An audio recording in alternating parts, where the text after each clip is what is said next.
Good evening, everyone. I am Chrissy Kelly of AbScent, and I'd like to welcome you tonight to our 26th in the series of Tuesday evening webinars. Tonight, I have the great pleasure to welcome Dr. Maria Veldhuizen, who is a visiting research scientist at the Medical School of Mersin University in Mersin, Turkey. I also have with me Dr. Bob Pelligrino, who is a postdoctoral fellow at the Manel Center.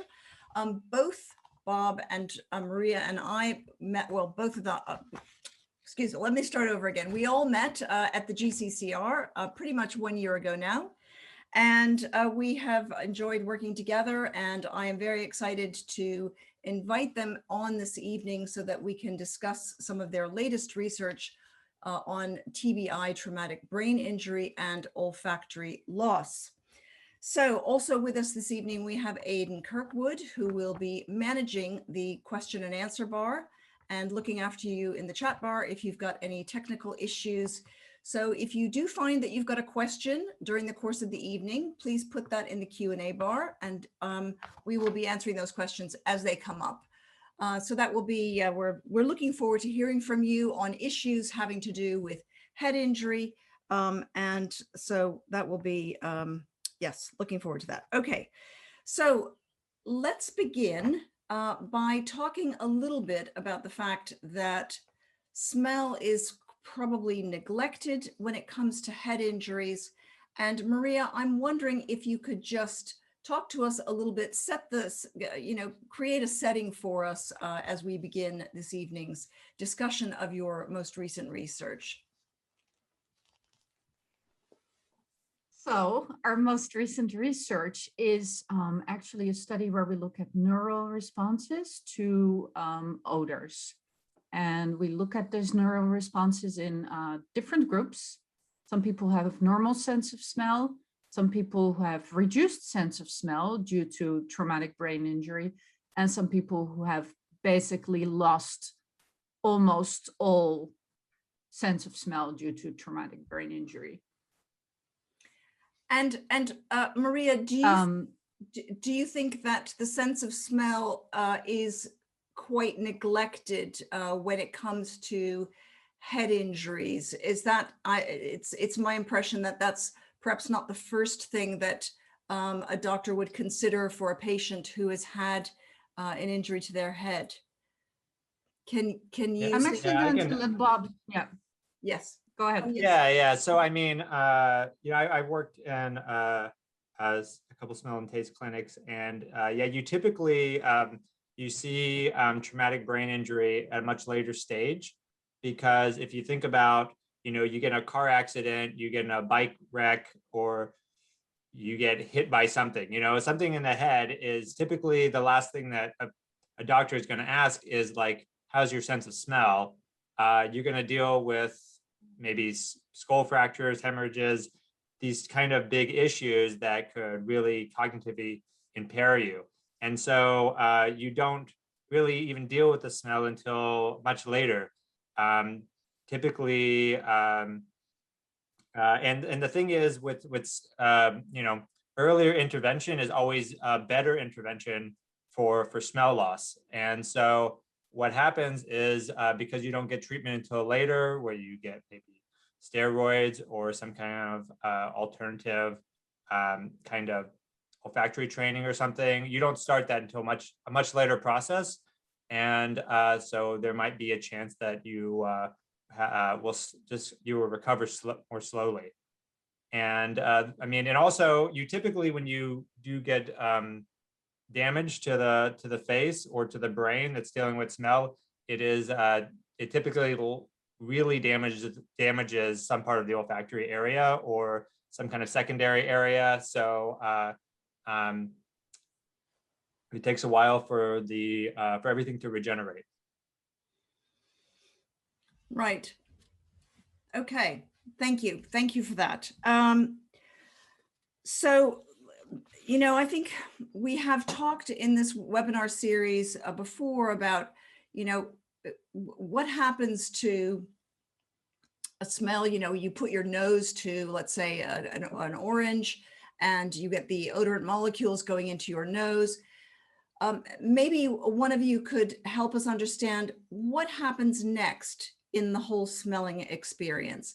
How do we go from the odorant, which is coming up off the orange, for instance, to getting the concept of an orange in your head? So maybe you could explain that for us also a bit. Yeah, here I think a visual representation would be easiest to explain this because it is not a super long route, but there is many parts to it. And it'll kind of give you a better understanding of exactly what we were kind of looking for in our study. So do you guys see that? Yes, thank you. Okay. Maria, do you want to take the lead on this? Yeah. So what happens is when you smell an orange, there's these molecules that in gas form travel up through your nostrils into your nasal cavity and then bind to these receptors that are connected to neurons, a nerve basically that travels through your skull up to the brain. And there it connects to the olfactory bulb. And yeah, you can see that from the side, basically, it sort of dangles off of the front of the brain, just above the eyes, more or less. And yeah, you can see it there, sort of these like little spoons that you see sticking out. And those connect to these areas in the brain. It basically hits a first point in the brain in an area that we call the piriform cortex. And from there, it connects to all kinds of other areas. And it's sort of like fans out, if you will, from this central point, this primary point.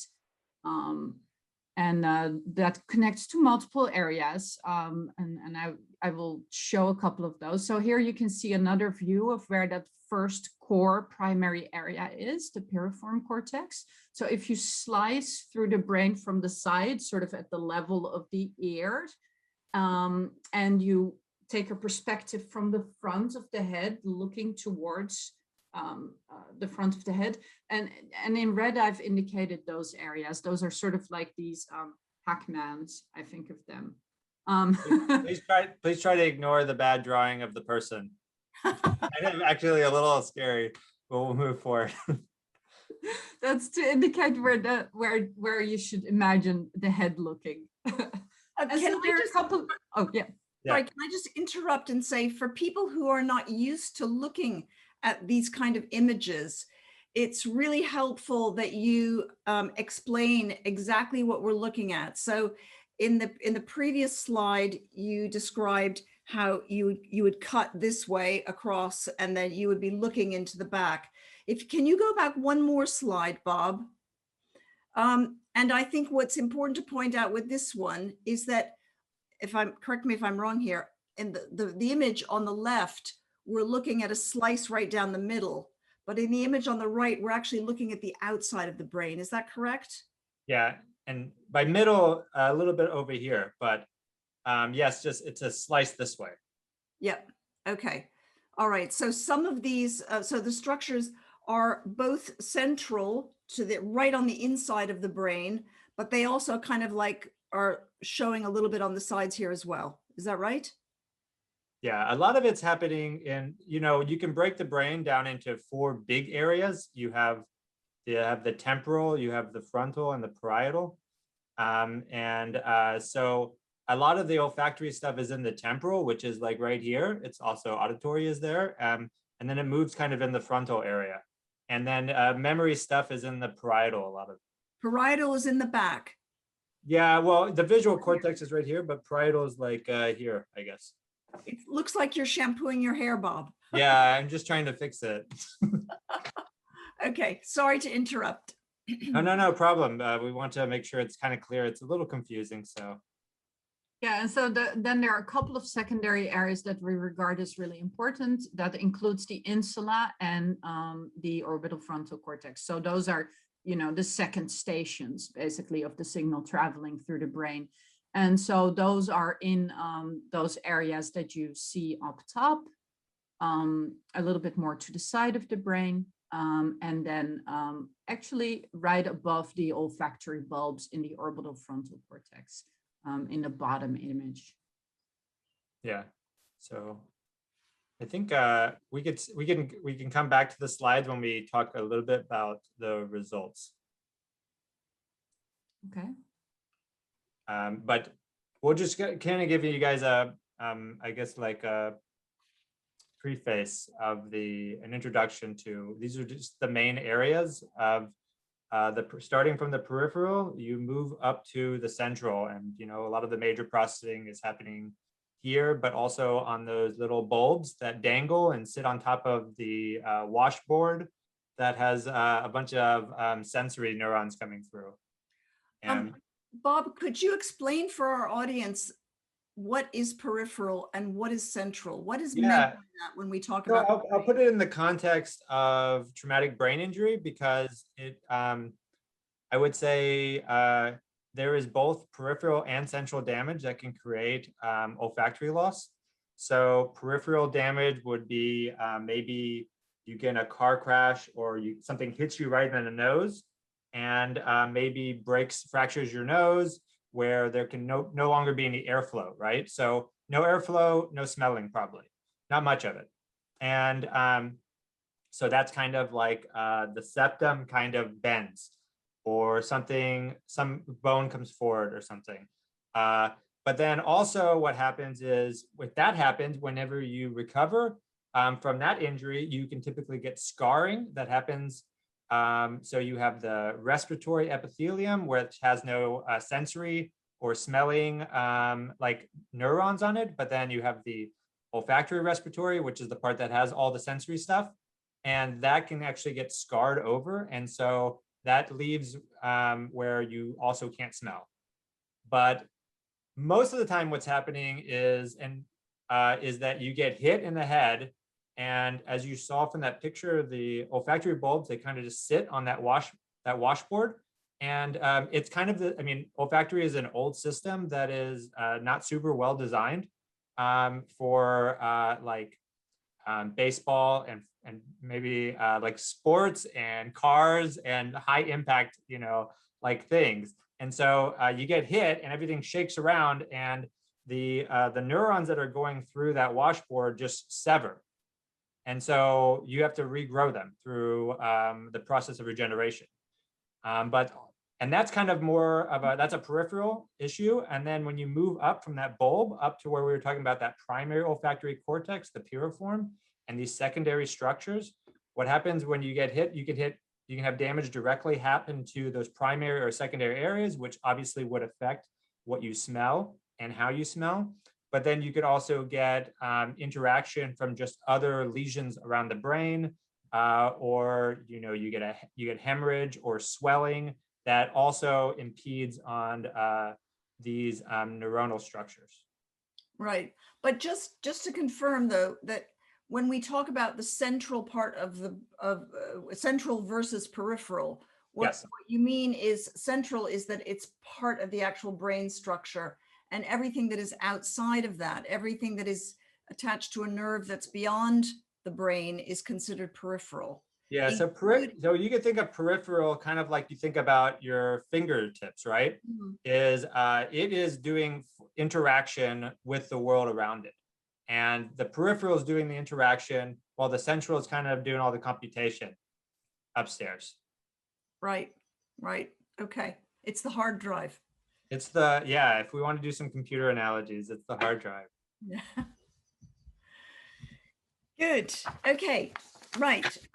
Now, so we've talked about what happens when you have the injury. So the coup contra coup type injury, for instance, or breaking of the bone that would then obstruct airflow. Is the nature of the injury, did that play a role in the research that you've done, or are you looking at all kinds of brain injuries for your research? Yeah, so for us, we were really wanting to just get as big as a population as we can. So we did, look at how severe the injury is. So you know, traumatic injuries can kind of be from a mild to severe degree. And typically, and we see this in our study too, but you see this in most traumatic brain injury studies with olfactory loss, is the more severe the injury, the more likely the olfactory loss is not functional. Or you know, if you were going on a scale from 0 to 32 of how good you can smell, 32 being the best, that's gonna scale upwards with least severity. So Yeah. so meaning, yeah, so you could smell better if you have less of an impact to your head. So does the sorry, in terms of like the improvement afterwards, maybe that's what we'll go into after, but does the severity determine the improvement as well? Like the sort of rate of improvement, or? I mean, yeah, so I mean, the thing is, if you have less damage, it's going to improve faster. Yeah. Okay. Right. So now, Maria, sorry about the first question. I got off the track there at the very beginning. I'd like you to introduce your research and help the people in the audience tonight understand exactly what you've done and what the aims of your research were. So in general, I study how the brain responds to taste and smell in normal situations, but also in abnormal situations. And so here we were able to use a large data from a large group of people who have nearly completely lost their sense of smell, a group of people who have partial smell loss, and then a group who have just normal smell and have had no traumatic brain injury at all. These people were scanned. We basically measure blood flow through the brain as an indication of where in the brain there's activity happening. And we looked at that when they were presented with odors. So odors, little puffs of odorized air came into their nose. What we were expecting or hoping to see, because we had a fairly big number of people included in our study, and not all studies had until that time, we hope to see differences in that first core area of the brain, the piriform cortex. And there's one other study that showed that. And so we knew kind of like how big that response should be. And so we looked for it, but we did not find it. We actually saw that the different groups had similar responses in this area, this first area that the signals travel in the brain. But then when we looked beyond that area, we saw in those secondary areas differences. And sometimes some of those areas were showing stronger responses in people with more smell loss. So those might be recovery or compensatory, reflecting compensatory mechanisms, or trying to smell perhaps. And then there are some other secondary areas that show less of a response with smell loss. So the people who had more smell loss showed smaller responses in those areas, as we had expected for that first primary area. Okay, can I just interrupt you and ask you to explain in a little bit more detail? First of all, how many people did you look at? And also, can you tell the audience a little bit more about how these scans work? So these are fMRI studies, and can you tell us how that might differ from a regular MRI, and just help people understand what you were actually looking at? Yeah, so these studies, basically what happens is we put the patient on a table and they go into a big magnet, and that magnet allows us to measure how much oxygenized compared to deoxygenized hemoglobin there is in the brain in specific locations. But this is a very medical sort of environment. You're in a big machine that's making a lot of banging, loud noises. It's a similar experience in essence as a regular MRI that you might get for your knee, except your head is in there. What is different in our study is that we also, present these little puffs of air into the nasal cavity while people are in the MRI. Does that address what you were I going for? I will add on to that. So, Margaret talks about the functional component of measuring the oxygen change which is kind of it goes along with usage, right? So this part of the brain is being used when oxygen is being used. But that functional is going on top of what you would get in any kind of MRI machine where you have anatomical. So if you get your leg MRI'd, if you get your chest MRI'd, if you get your head MRI'd, what it's doing is it's building out exactly what it looks like inside under the skin. And so it's doing that first, and then it's laying on this functional on top of that. So we have your brain and what it looks like, but then we also have what's your brain doing. So those are the two things that are happening. Great. What's your brain doing specifically in response to odors in this Exactly. case? Yeah, it's a task specific thing. So it's almost like a moving picture of what's happening in the brain as you are exposed to these odors. Exactly. Okay, great. All right. Sorry to interrupt. So Maria, where were No, you? it's looking at someone's arm, but then they're throwing a pitch, Right. Good. Okay. Right. So what happens next? So you look at these odors, you look at the response to the odors, and what do you see in these various parts of the brain that Bob just showed us on the slides, and Maria, you described to us? Yeah, so that first area where the signal travels inside the brain, the piriform cortex. Yeah, I'm gonna share again. Yeah. Real quick. Let's go back. We'll go. Can you see my mouse, by the way? Yeah, Oh, Yeah. cool. I was pointing out things before. I didn't know if anybody. yeah, that was very helpful. Perfect. Yeah, so what we expected to see is that in the people that have nearly complete smell loss, so the anosmia group, we would see almost no response. We would expect to see a high response in the people with a normal sense of smell, the normosmia group. And then we would see an intermediate response for the people with partial smell loss. That's what we thought we would see. That's what one other study has reported. But we did not see that. We actually saw extremely similar responses across the groups in this one area. But then in some other areas, we saw very different responses. For example, in those areas where the signal then goes after that core area, where it fans out to, for example, the mediodorsal thalamus and the ventromedial prefrontal cortex, pardon the jargon, we see actually an inverse pattern of responses where people with the greatest smell loss show the greatest response. Now that's fascinating, but before we get to that, can we go back to the previous slide? Oh, whoops. Because my mind is stuck on the fact that what you observed is not what you expected.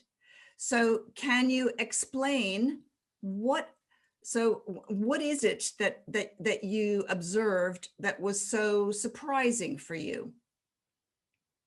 Yeah, so we expected with better ability to smell, we would see stronger responses, bigger responses, more responses in this area.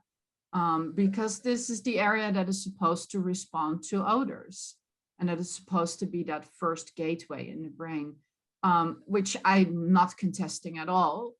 But it was surprising that, when we looked in this area, we saw very similar responses across the different groups. Now, there's still some variation within the groups. Within each group, there are still some people that show lower responses. There's still some people that show higher responses. But if you compare the group as a whole, they all show a response to odors compared to odorless. So while basically representing those. But it's hard to know what that means, though. Yeah, and another thing to also keep in mind is, I mean, hyposmics, they can smell, but they there's definitely some intact functionality, while anosmia is just, it's functional anosmia. meaning there might be smell there, but it's not useful in daily life. Okay, so what, all right, but that is a different kettle of fish from people who have total and profound smell loss. So are you saying that your group of patients did not have people that had the most profound kind of smell loss? Or are you saying that you did have some people that were like that in your group and they had brain response even though they show no ability to perceive odors? Yeah, so we looked at the relationship of actually so, I mentioned that kind of 32-point scale, right? Yep. And you don't see a relationship with that 32-point scale, which would be covering the whole range of really failing the test to really doing excellent on the test. And,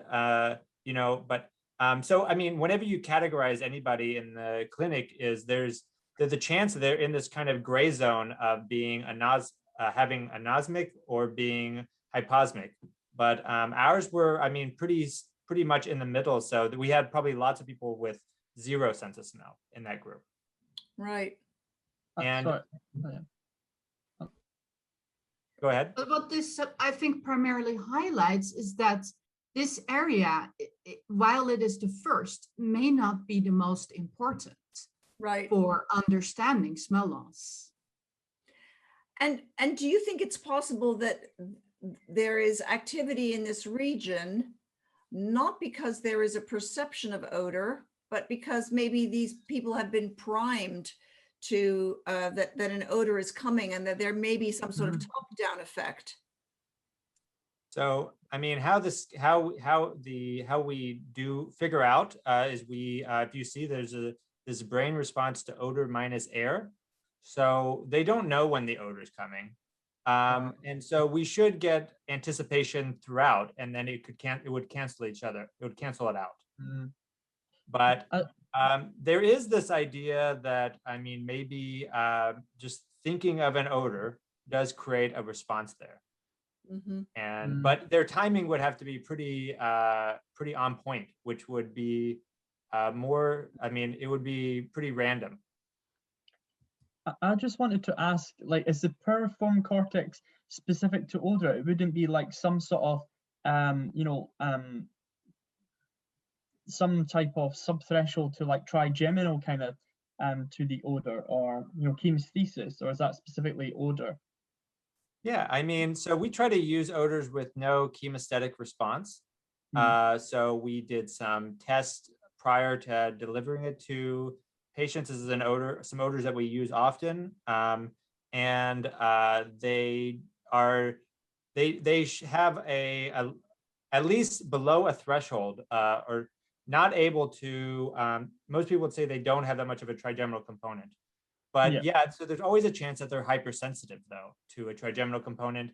And then maybe there is some kind of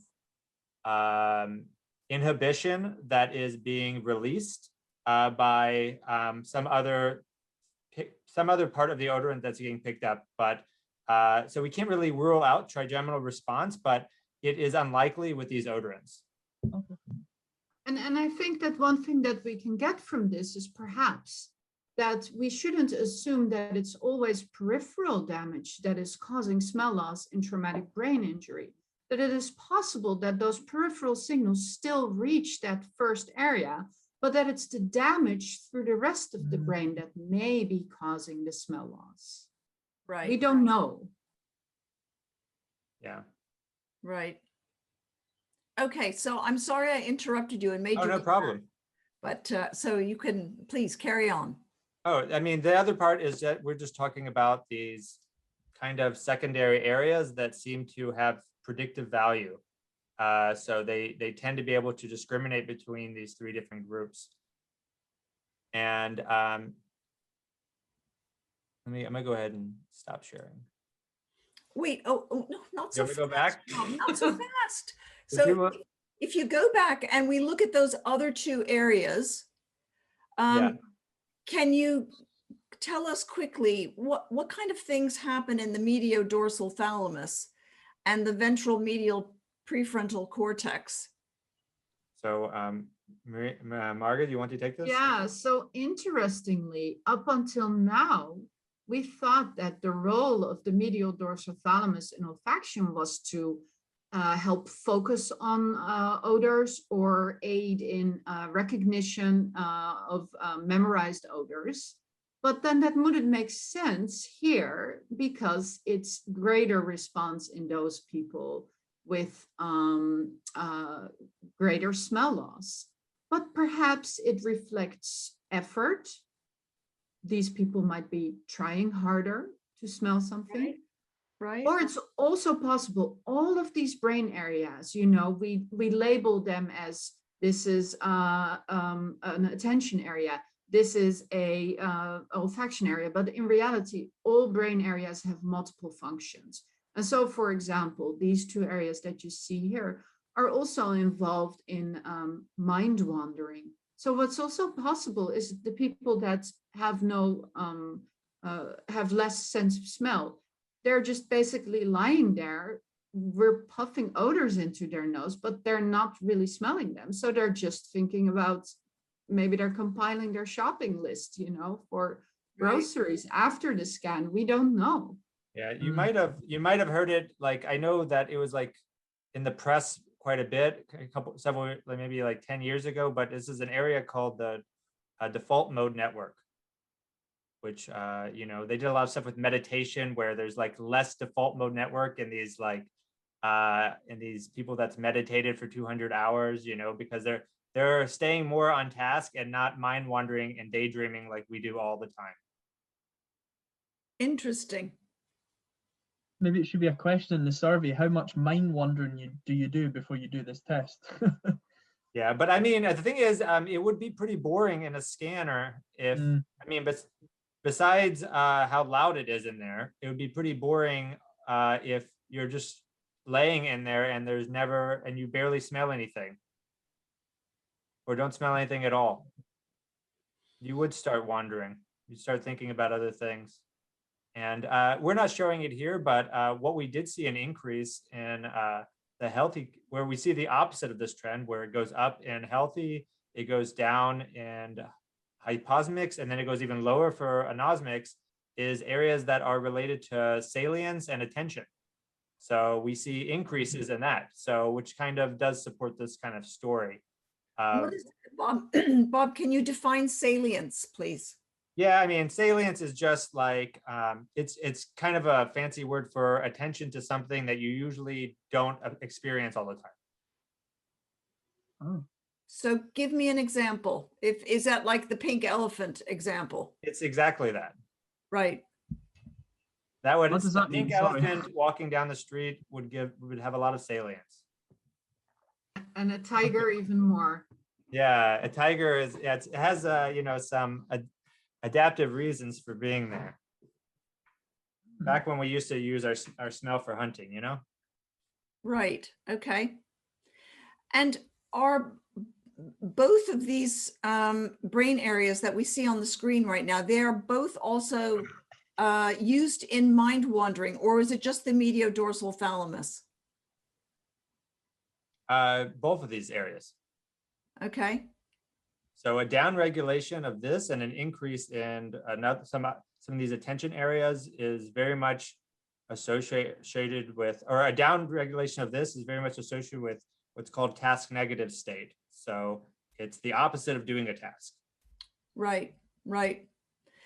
And of course, who's to say how the brains of people who have lost their sense of smell adapt to not having that sense? Yeah, and so these scans happen at various points after people have recovered, or not recovered, after they've had their traumatic brain injury. Right. Sorry, so, you know, we don't know exactly. Right. yeah. Can I stop sharing? Yes, you can. Yep. Yeah, I'm just thinking about people. Were they like excluded like if they had prosmia or something like that, because they may have some sort of hypersensitivities to some compound? Did you kind of rule these out, or was it just try and get as many people that are anosmic or hyposmic? Or Yeah, so we didn't look at any of the qualitative disorders. I'm sure some did have parosmia. Well, no, I remember that we did exclude parosmia. We exclude The them? people Okay. that had I an can't even remember. explicit score on that, we did exclude. Yeah. Right, yeah. Interesting. Yeah, but yeah, I mean, so Chrissy, but you brought up an interesting point about like, what are these other brain areas involved with? There are some pretty like, you know, I would direct listeners to looking at some of the stuff from Johan Lundström. He's doing a bunch of stuff with congenital anosmia. So it's like lost for a long time, but he has some stuff that he's been doing with acute. And so this is what we considered acute anosmia. So it is something that, not acute, acquired anosmia. So it's something that you weren't born with, right? And so in congenital anosmia, so if you were born with it, what you see is actually a very similar thing that we see. When you don't give them a task, you just let them lay in the scanner, you see the primary olfactory area actually looks very similar to healthy, but it's these secondary structures that are a little bit more involved that have, and you know, he's got a recent one with acute, I think it's in a preprint right now, where he shows that there is actually some stronger connections, secondary connections with, and his is not just traumatic brain injury, it's, I think it has a combination, it might be of different types of patients with smell loss, but yeah, you see some of these like other secondary areas maybe actually strengthening a little bit. So this is moving to what Margot was talking about with compensation. I know he had a study a couple of years ago that actually shows that auditory and visual integration actually is a little bit stronger in people with acute smell loss. So you see some compensational things for multisensory things, which I would say this attention area that we are talking about, you know, like Margaret was saying, it's not just a brain does one thing, brain does multiple things, right? And different areas do different, we can't get so granular that we could just talk specifically like it's only doing this, right? Because like the insula is involved in not only attention, but which is the area that we're talking about that goes up in healthy and goes down and the more smell loss you have, but it's also involved with integration of other senses. So it's also involved with multisensory integration, which is what we do every day of our life and experience. And it makes sense. You see this with blind and with deaf, that when you lose a sense, there is something that is changing, some kind of plasticity that is rearranging so that the brain can function a little bit better with this deprivation. And I think it's important to point out that and please correct me if I'm wrong, that the brain is really a reflection of what we're, you know, the kind of experiences that we're having in our lives, what we're doing, how we're trying to adapt. I mean, do you think that's incorrect? So, I mean, as someone who lost their sense of smell 8 or 9 years ago now, and then underwent a lot of changes that you know, that I carefully observed, I do feel that, you know, that my brain was just interpreting things a little bit differently. And I think that for people who are recovering from smell loss, and I know we've got a question now from someone who's had a TBI, which we'll get to in a moment, but that you know, the Kim Price, who is somebody who is a member of AbScent, she spoke to us recently about her 10-year anniversary of her TBI, and how, you know, how she has learned to appreciate other things, and surely that must also be reflected in the brain. So whether it's an increased sense of a more acute sense of hearing, or more attention given to bird song, for instance, or the feel of fabrics and textiles and things in the environment, that must all change the way the brain is interpreting sensory stimuli. Yeah. Yeah. Yeah, I think that's so true. And I think that you will find that different people will have different ways of coping, and some people may, you know, look for more focus on other aspects that may have something to do with things that used to have smell, but other people may find, more comfort in doing completely different things. And those will then lead to different kinds of changes, perhaps in the brain during recovery. And I think that what we're going to see over the next, let's say, decade in this type of research is that people are actually going to try to explore those things, see Right. how different people are coping and how that is reflected in different changes later in the brain. And maybe we can find, what best, predicts recovery, and then find out what kind of activities help with that, and so on and so on. This is really futuristic talk, of course, but there's hope that we will go beyond just having people lie in the scanner and puff some odors at them. We're going to get beyond that, I think. Yeah. Of course, anybody who's in the audience and who is watching this and who has had a head injury, for them, really, the question is, at what point can, how is what you have learned in your research, how is that going to help people with head injuries? I'm not talking about necessarily provide a recovery solution, but how will that then increase the understanding? That's the next thing. We're really, AbScent obviously is here because we want to help make the lives of people who've had smell loss better in whatever way we can. And sometimes learning more about your condition is really helpful. Just to have somebody explain it in detail can be very therapeutic. And a lot of times, doctors don't have time, or, sometimes they don't really know all the technical details that are behind that. So how do you see the research developing in ways that can actually improve lives of people? Yeah, so one of the things that we, were going for with this is trying to see if we can predict based on these brain scans how bad someone's smell loss is, just as another information point as to, how serious the smell loss is. And then the hope is that whichever areas, give us that information are also areas that we can focus on, I guess, with trying to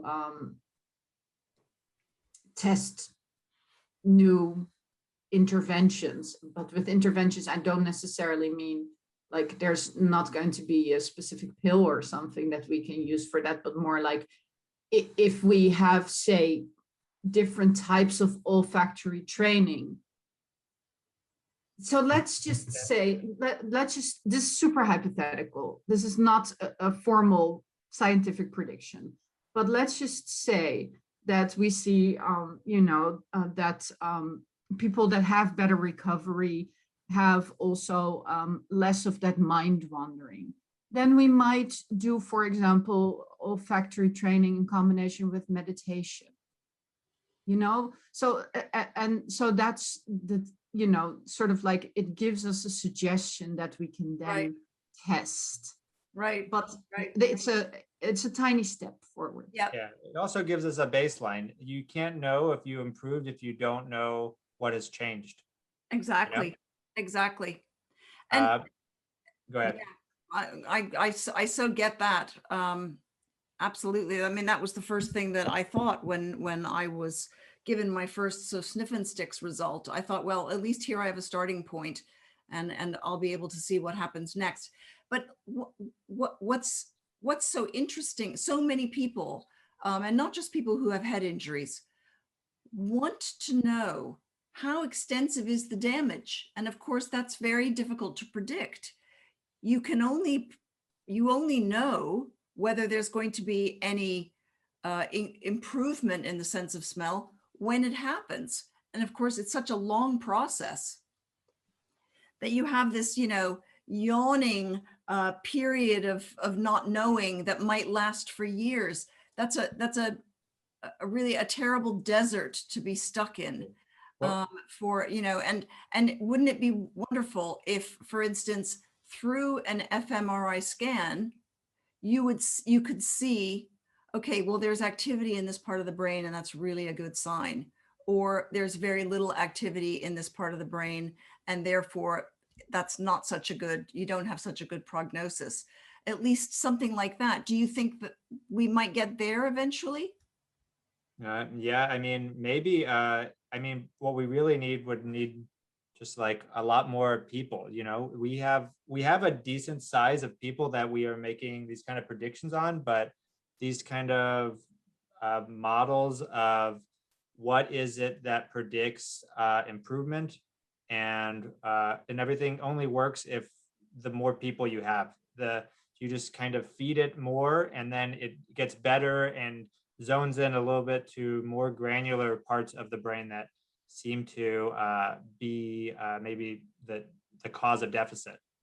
And so, and I think this, you know, with traumatic brain injury, it's a little bit difficult because there's usually an impact to the head. So there's a little bit more variance and noise compared to maybe something with like a viral loss. Or I actually think the same kind of study could be very useful if people did studies where they didn't take, and it's just difficult, but a heterogeneous sample, but really zoned into one cause of olfactory loss. Right, right.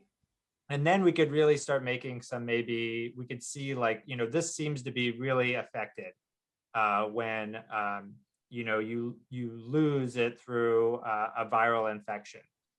And there is no other brain damage, right? So it's definitely when your sensory neurons start dying out, this is what's happening. Right, right. And then that becomes really. And so I think what is clear is that currently, you know, the techniques are there to be able to start examining this. And what we need basically is more researchers working on this. And then those researchers, you know, being able to recruit those specific groups of patients. Yeah, but the nice thing about, I would say with ours is, I mean, maybe you're not going to, maybe no clinical setting is going to just present some odors like while they're in the scanner, but you're typically getting scanned for sure while you are initially, like if your head trauma was bad enough, you're going to get scanned. Now, it'd be interesting if you could tell just based off of that scan, who has a higher chance of losing their sense of smell, and you could get them on intervention a little bit faster. Right, right. Because please correct me if I'm wrong. A standard MRI scan, unless the technician knows exactly what they're doing, won't necessarily give you a good reading on the olfactory bulbs. Is that right? Yeah. Well, it's probably also not going to measure any of this functional stuff. Yeah, So that's the biggest hurdle is presenting the odors in the scanner. That equipment is only available in you know, a handful of places throughout the world, basically. Right. But there is evidence that, you know, like that there would be what's called resting state differences. So not task oriented, but that there would be just differences in how your brain processes you just laying there. And that could be related to smell. And that would be very useful because if they would just add another step, maybe, then you could, there's a lot of different things that maybe you could pull out, that one of them being smell loss. And that could be done in a matter of 6 minutes without any ability to puff odors. Right, right. Okay. Now, I see we've got some questions. Yeah, So questions Abe, would be why don't we good. give us some questions? Let's fire them off.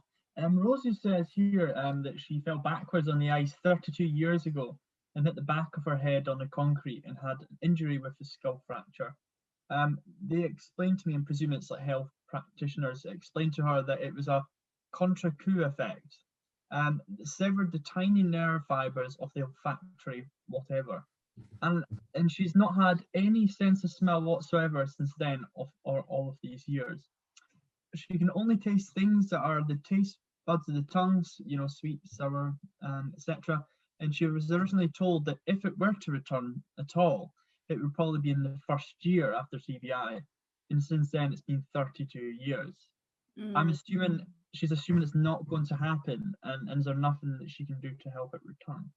Yeah, I mean, I mean, you can always keep trying. Do olfactory training and everything. I mean, it's less likely to return after the first year, sadly, but there are some pretty wild cases out there. Not to give false hope or anything, but like I would say with traumatic brain injury, there is a lot of interesting case studies, unlike other etiologies or other causes of olfactory loss, where somebody regained their sense of smell 10 years after the initial incident. So there's some early work in the 80s that shows that there is some of these more rare cases. Yeah, I mean, it is definitely less likely after the first, I would say, actually 2 years, 1 to 2 years. Right. But I'm sorry that happened. I hope that she's. Yes. Okay. And so Aidan, let's move on because we are running out of time, believe it or not. Sure. I'll just let the plane go past. It's quite noisy. Kim says, wow, Marga, I love how you describe and admit that the research and experiment is futuristic talk for the future. There is way more to learn than scanners and air puffins. So you heard it from Kim there. So yeah. Kim also asks, as an acquired anosmic with complete anosmia stuck in the desert, I would love to know how to keep my brain best healthy. Wow, yeah. I don't think I can speak too well to that. That would probably a good question for a neurologist. But I think that from sort of like a half layman's perspective, I would say that whatever you can do to feel good in general is what you should be doing. Because we know that depression is very much associated with smell loss, certainly after traumatic brain injury. So whatever you can find that makes you feel better would be probably best for your brain in general. Yeah, that must be the hard thing about smell training on people who are not having hope at the start, or it's been a long time for them, and that sort of vicious circle of sort of bad thoughts must be quite hard for people. I can understand. Is that right, Chrissy? Yeah. Yes, I absolutely agree with that. I will add on to that. I will add on to that I mean, I do think that just keep with the olfactory training has a chance of helping. It is kind of like lifting weights, it has side benefits of, it seems to kind of also help out with some memory stuff and stuff like that. So it's definitely not a terrible thing to do to keep an overall healthy brain. And then it also could be helping your sense of smell as well. And then keep in mind, like there is a lot of evidence that there is maybe some enhancement in this multisensory integration. And so, whatever it is that you miss the most about smell, try to maybe look at the other senses that are at play with that experience. Okay. So is that like using like things like Chilean food? Is that what you kind of mean, like multisensory, like any kind of Chilean thing like food, but also don't forget the redness of chili is really enjoyable. So there's very much a vision component. Mm-mm.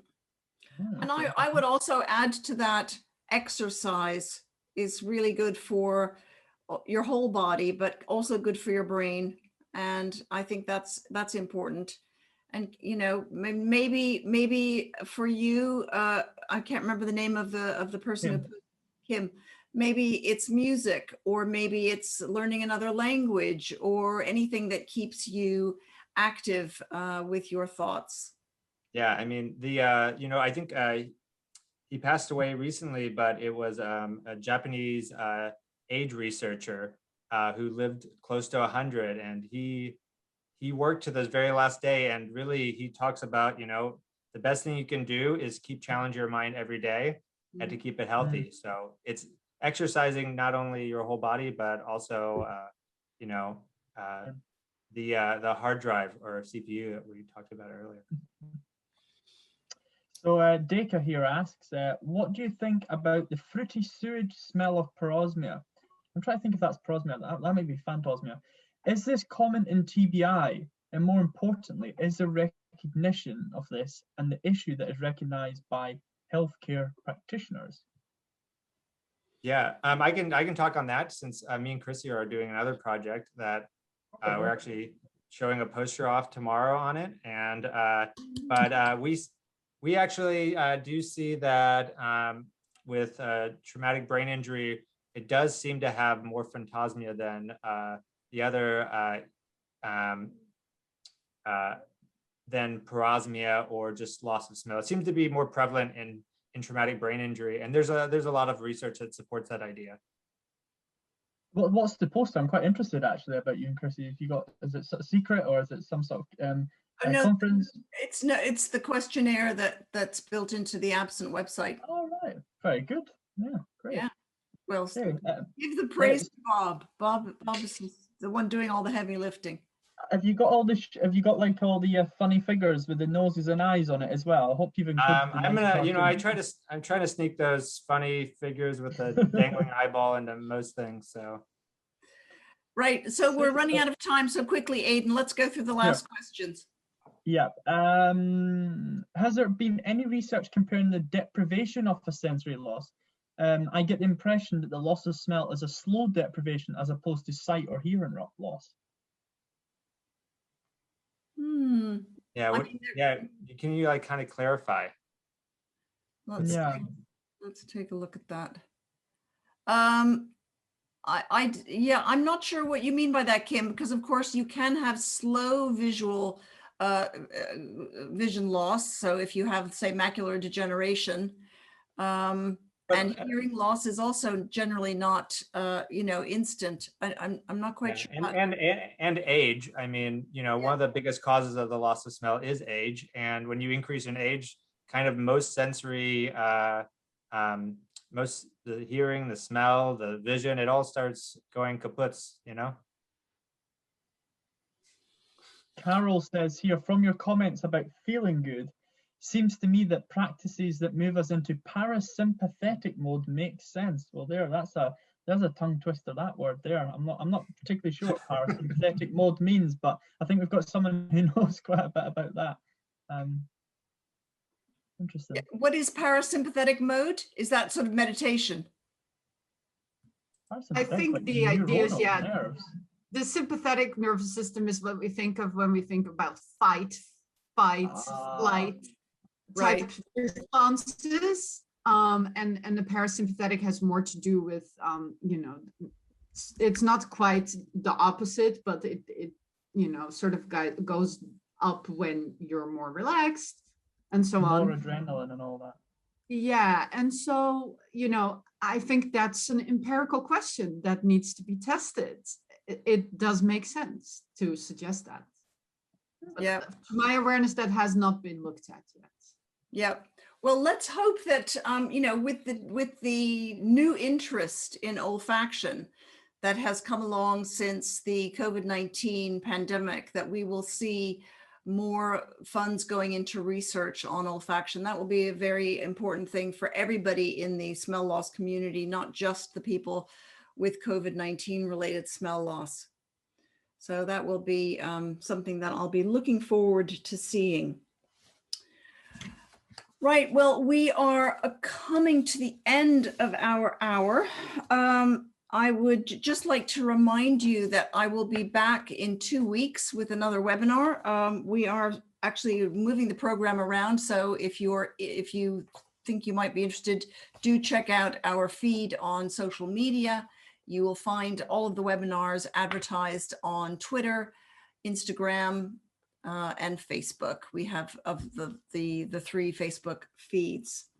And I'd like to just thank Dr. Maria Veldhuizen and Dr. Bob Pelligrino for participating this evening and telling us about their very exciting research. So well done, both of you. And I hope to hear more about what you're doing at another time, and maybe you'll come back again when we know something more about what's going on with TBI smell loss. So that will be it for me tonight. So thank you very much for attending. Thank you, Aidan, for manning the question bar, and Bob and Maria, I'll see you another time. So good night, everyone. Good night. Take care. Bye.